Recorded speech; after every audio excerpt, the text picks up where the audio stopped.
नमस्कार, आप देख रहे हैं भारत टाइम्स न्यूज और मैं हूं आपके साथ कंचन। शिक्षा का उद्देश्य बच्चों की योग्यताओं, क्षमताओं, रुचियों और शक्तियों को मार्गदर्शन देना है। शिक्षा एक गतिशील प्रक्रिया है, समाज, स्थान और समाज की बदलती आवश्यकताओं के अनुसार व्यक्ति का मार्गदर्शन करती है। पर शिक्षा विभाग को जिस तरह भ्रष्टाचार व आय का स्रोत बनाकर वसूली का केंद्र बना दिया है, वो ये अधिकारी किस तरह शिक्षकों के साथ बदतमीजी से पेश आते हैं। ऐसा ही मामला डोंडी लोहारा विकास खंड शिक्षा अधिकारी हिमांशु मिश्रा एवं सहायक शिक्षा अधिकारी अश्विन साहू का मामला प्रकाश में आया कि एक जिम्मेदार अधिकारी होकर उच्च पद पर पदस्थ प्राचार्यों से दुर्व्यवहार व दिव्यांग शिक्षकों को बेइज्जती कर घंटों खड़ा कराना जंगलराज व गुंडाराज को दर्शाता है। आज शिक्षक ऑफिस जाने से डरते हैं, छोटी छोटी बातों पर स्पष्टीकरण निकाला जाता है, डरा धमकाकर पैसा वसूला जाता है। आज जिला व विकास खंड में अनगिनत केस हैं, गुंडागर्दी का राज है। शिक्षक लोगों में इतना भय था कि ये लोग अपने दर्द और समस्या को बता नहीं पा रहे थे। पर शिक्षा विभाग की इस गंदी करतूत व अधिकारियों की मनमानी सर से ऊपर हो गई है, तो शिक्षकों की भड़ास फूटी और अधिकारियों के खिलाफ कार्रवाई करने के लिए आगे आए। पर छत्तीसगढ़ के कैबिनेट मंत्री के गढ़ में ये जो हर्ष हुआ है, यह अनेक सवाल खड़े कर रहे हैं। नमस्कार दोस्तों, मैं हूं संजय मार्टिन, उच्च वर्ग शिक्षक, शासकीय पूर्व माध्यमिक शाला भरदा, डोंडी लोहारा। जो विषय पर अभी चर्चा हो रहा है वो है एक गंभीर बात है, जो वास्तव में देखा जाए तो हमारे शिक्षक जगत के लिए एक शर्मनाक घटना है, जो आज तक मेरे 29 साल के सर्विस में मैंने आज तक कभी ऐसा नहीं देखा है। चूँकि मैं 5 सितंबर 2018 को मुझे राज्यपाल से सम्मानित किया गया था। क्योंकि मुझे दर्द इस बात का है कि जिस प्रकार से हमारे शिक्षा अधिकारी हिमांशु मिश्रा एवं सहायक शिक्षा अधिकारी अश्विन साहू द्वारा जो कृत्य किया गया है, वाकई शर्मनाक है। मैं इसका बहुत मेरा दिल दुखित है। जो घटना घटा उसके बाद से आज तक मैं नहीं सो पा रहा हूँ। इस कारण से मेरा अध्ययन अध्यापन की क्रिया में बाधा उत्पन्न हो रहा है। क्योंकि घटना इस प्रकार से है, 28 मार्च 2023 की बात है, चैत्र नवरात्र की घटना है। हमारे स्कूल के बच्चे को जो है कन्या भोज के लिए झलमला जाते हैं, वो हर साल जाते हैं और जाने के पहले हम लोग शाला समिति से परमिशन लेते हैं वहाँ जाने के लिए। और इसी बीच में गांव में त्यौहार का समय था, मतलब महिलाएं जो हैं कलसा बो के निकालते हैं यहाँ पे, तो बच्चे उत्साहपूर्वक वहाँ पे सम्मिलित हो रहे थे। तो हमने देखा कि बच्चे उत्साहित हैं, तो इस कारण से उनको 2:30 में छुट्टी दे दिया गया। और इसी बीच हिमांशु मिश्रा और अश्विन साहू स्कूल में आए और यहाँ पे पंचनामा तैयार कराया गया हमारे खिलाफ। और उसके बाद से हमारा स्पष्टीकरण निकाला गया। और जब स्पष्टीकरण निकाला गया तो हम स्पष्टीकरण पूरा देने के लिए प्राथमिक और मिडिल के सभी शिक्षक वहाँ जब गए, काफ़ी देर होने के बाद हम लोग सब यत्र तत्र बैठे हुए थे ऑफिस में, सब अपने अपने मोबाइल में लगे हुए थे, क्योंकि उस समय वहाँ पे दोनों अधिकारी उपस्थित नहीं थे, तो सभी अपने अपने मोबाइल में व्यस्त थे। और उसी बीच में इनका आगमन हुआ और मैं भी मोबाइल देखते देखते अपना मोबाइल जेब में डाला। और इसी बीच में कोई ऐप चालू था जिसका लाइट चालू था। और जब अंदर गए, फिर अंदर जाने के बाद बोला गया कि तुम हमारे रिकॉर्डिंग कर रहे हो, ऐसा करके मुझे बहुत प्रताड़ित किया गया। मैं माफ़ी भी मांगा, नहीं सर मेरा कोई ऐप चालू हो गया था जो अचानक हुआ था, मैं नहीं जानता, मैं रिकॉर्डिंग नहीं कर रहा था सर, मेरा मोबाइल भी चेक कर लो आप। फिर भी नहीं माने और इतना ज़्यादा प्रेशराइज किया गया कि इतना गुंडागर्दी टाइप से उन लोग व्यवहार किए कि मेरा मानसिक स्थिति एकदम ख़राब हो गया और मैं इसी बीच वहाँ से छोड़ के आ गया। फिर उसके बाद ये दोनों अधिकारी लोग बाहर निकलकर बहुत ज़ोर ज़ोर से चिल्लाने लगे, जो वास्तव में शिक्षा जगत के लिए एक शर्मनाक बात है कि इस टाइप के अधिकारी जो हैं वहाँ पे बाहर निकलकर इतने हुड़दंगबाजी टाइप से चिल्ला रहे थे, अशोभनीय व्यवहार कर रहे थे, जो वाकई में ये बहुत ही गलत बात है। पुलिस बुलाने की बात कर रहे थे और पुलिस में हम सबको अंदर करने की बात कह रहे थे। और इसी बीच में हमारे दो बीच जो पैरों से विकलांग है, हमारे शत्रुघ्न साहू सर और डोमार सिंह ठाकुर सर, जो वास्तव में चल फिर नहीं सकते, उनको घंटों खड़े करा दिया गया। वहाँ बैठने तक भी नहीं बोला गया। मतलब चंद रिश्वत या चंद पैसों के लिए इन लोग अपनी ईमानदारी, अपनी इंसानियत को खो चुके हैं। अब उसके बाद से मैं घर आ गया। उसके बाद से फिर मुझे कॉल किया गया कि आप आओ ऑफिस में और स्पष्टीकरण फिर से बताओ कि आप वीडियो रिकॉर्डिंग कर रहे थे कि नहीं।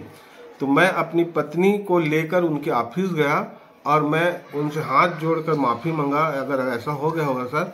पहली बात तो मैं अपने बच्चे की कसम खाता हूँ कि मैं वीडियो रिकॉर्डिंग नहीं कर रहा था, और उसके बाद भी बार बार बोल बोलकर उसी बात को बोलकर मुझे प्रेशराइज कर रहे थे और मेरी मानसिक स्थिति को बिगाड़ चुके थे, जो आज तक उस घटना के बाद से मैं व्यथित हूँ। आज भी मुझे ठीक से नींद नहीं आती, क्योंकि उसके बाद से हमारे दोनों प्रधान पाठक को मतलब एक गुंडा टाइप से बात किया गया कि तुम दोनों को, मतलब इशारा करके तुम दोनों को मैं अभी निपटाता हूं करके, जो एक अशोभनीय शब्द का इस्तेमाल किया गया है।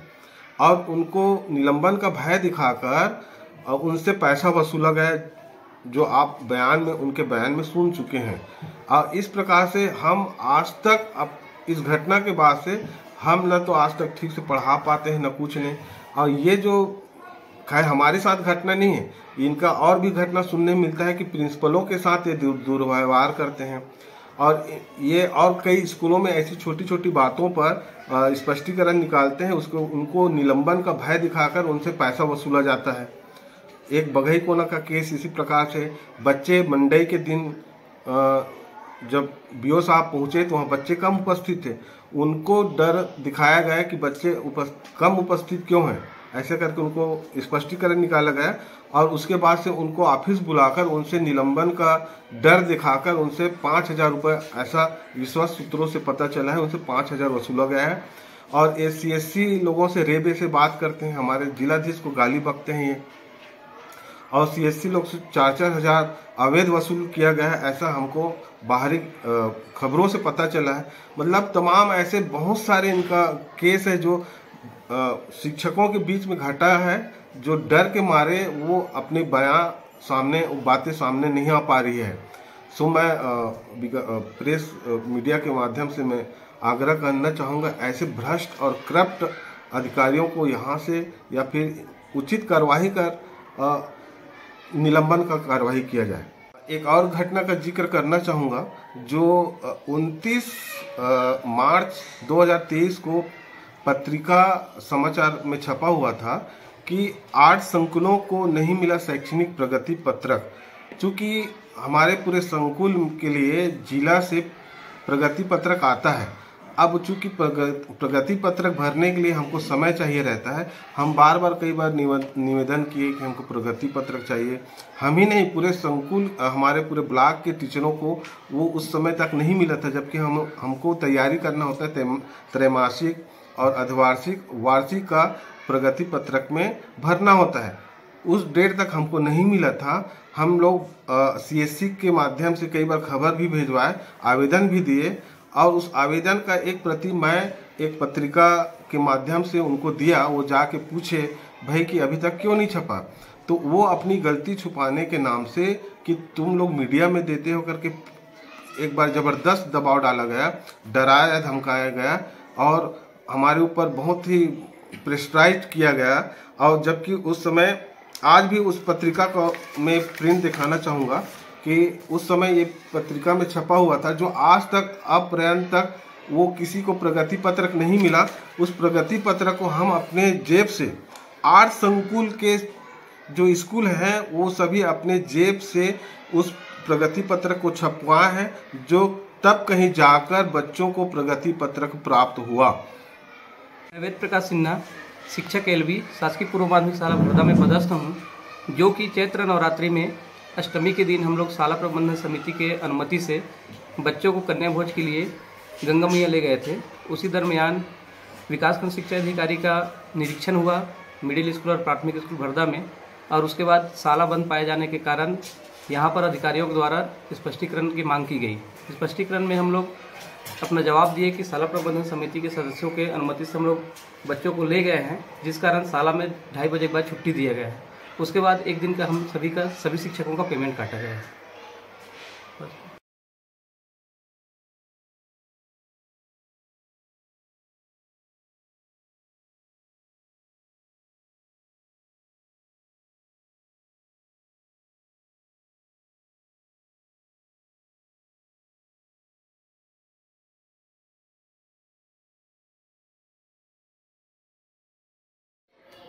मैं गजाधर राम सिन्हा, प्रधान पाठक, शासकीय प्राथमिक शाला भरदा।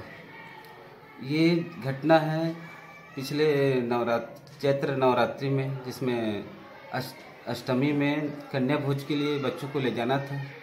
मैं और मेरे साथी प्रवासी धैलेंद्र, उनके साथ, बच्चों के साथ, और हमारे साथ एसएमसी के अध्यक्ष भी थे, और बच्चों की देखभाल के लिए मैं अपनी पत्नी को भी साथ ले गया था। वहाँ गए थे कन्या भोज के लिए। फिर बीच में फ़ोन आया हमारे सर जी वीपी सिन्हा जी के द्वारा कि हम लोग के जो स्कूल में बीओ और एबीओ का दौरा है, जिसमें हमको स्पष्टीकरण आदेश मिला है। तो मैं घबरा गया, और दूसरे दिन जैसे ही व्हाट्सएप के माध्यम से स्पष्टीकरण निकला तो मैं बहुत घबरा। फिर स्पष्टीकरण लिखा। फिर शाम को हम लोग सभी शिक्षकगण, माध्यमिक और प्राथमिक शाला के सभी शिक्षकगण गए, और वहाँ इतना हमको धमकी मिला कि आप बगैर किसी पूछे कैसे ले जा सकते हैं। जबकि मैंने एसएमसी के सदस्यों को मीटिंग रखकर उनको बताया था, और साथ में मेरे साथ एसएमसी के अध्यक्ष साथ में गए थे। तो मेरा बहुत दुख लगा, और मैं एक्चुअली में हार्ट का पेशेंट था, और उस समय ऐसा ही घटना हुआ था। इस कारण मैं बहुत डर गया, और अपना डर के कारण बाद में हमको डरने के कारण मैं अपना आपा खो बैठा कि क्या करूं क्या नहीं करूं। फिर बाद में बोला कि माध्यमिक और प्राथमिक शाला के दोनों एचएम हैं, वो 15,000 देंगे, ऐसे कर 7,500 और 7,500 करके हम लोग दिए थे। ये ऐसी घटनाएं हैं जो शिक्षा जगत को कलंकित करते हैं, और इस तरह के हम लोग इतना डरे हुए क्या कर सकते हैं, जो हम ढंग से काम नहीं कर पाते हैं। ऐसी घटनाएं जो शर्मसार करते हैं। धन्यवाद। मैं तुकाराम देसलहरे, प्रधान पाठक, मिडिल स्कूल भारदा लो। हम लोग अष्टमी को छुट्टी दे दिए थे, और इसी दरमियान बीओ एबीओ पहुंच गए, और उसके बाद हमारे लिए स्पष्टीकरण निकाला गया, और स्पष्टीकरण में संतुष्ट नहीं होकर वो निलंबन का मतलब भय दिखाया गया, और हम लोग उनको सेटिंग के लिए 15,000 प्राइमरी और मिडिल स्कूल के प्रधान पाठक हमने दिया। तब हमारा निलंबन रुका है, और प्रताड़ित बहुत किए हैं हमको वहाँ की बीओ ऑफिस के अंदर। मैं शत्रुघ्न कुमार साहू, शिक्षक, शासकीय पूर्व माध्यमिक शाला भरदा से हूँ। नवरात्रि का त्यौहार था, जिसमें अष्टमी का दिन था। तो हम लोग बच्चों को कन्या भोज के लिए गंगा मैया ले जाते हैं। तो गंगा मैया ले गए थे बच्चों को, और कुछ बच्चे बचे थे तो उनको छुट्टी दे दिए, और 3 बजे छुट्टी हो गया। मैं भी उपवास था, तो घर चला गया पूजा पाठ की तैयारी करने के लिए। और यहाँ बीओ साहब आए 3 बजे और निरीक्षण किए, और स्कूल बंद पाया गया। तो स्पष्टीकरण मांगे, तो स्पष्टीकरण का जवाब दिए हम लोग। बीओ ऑफिस गए थे, तो वहाँ बीओ साहब संतोषप्रद स्पष्टीकरण नहीं है करके बहुत डांट वगैरह किए हम लोगों को, और इंसानियत नहीं दिखा बीओ साहब के मन में। और बहुत शिक्षक हैं हम, तो शिक्षक जैसे व्यवहार हमसे नहीं किया, ये हमको बहुत अच्छा नहीं लगा। और हमारा स्पष्टीकरण, आपका स्पष्टीकरण सही नहीं है करके बोल दिए, और हम लोगों का शिक्षक जैसे व्यवहार नहीं किया, अनादर किया, तो हमको बहुत दुख लगा। जब मैं बीओ ऑफिस में गया तो बीओ साहब से माफ़ी भी मांगा कि सर, ये तो नवरात्रि के त्यौहार में हम लोग हर साल बच्चों को गंगा मैया ले जाते हैं, तो एक बार माफ़ कर दो सर, ऐसा नहीं होगा करके बहुत माफ़ी भी मांगे। तो वो कोई ध्यान नहीं दिए हमारे माफ़ी पर, और 1 घंटा, डेढ़ घंटा 2 घंटा लगभग मुझे खड़ा रहना पड़ गया। वहाँ कोई बैठ जाओ करके बोलने वाला भी नहीं था। तो ये मैं तो बीओ ऑफिस अब जाने के लिए भी डरता हूँ कि इतना दबावपूर्ण शब्द बोले कि जाने में भी डर लगता है बीओ ऑफिस। और ये दिन मैं सोचता रहता हूँ वो बीते हुए दिन को, कि मन को हतोत्साहित कर दिया है।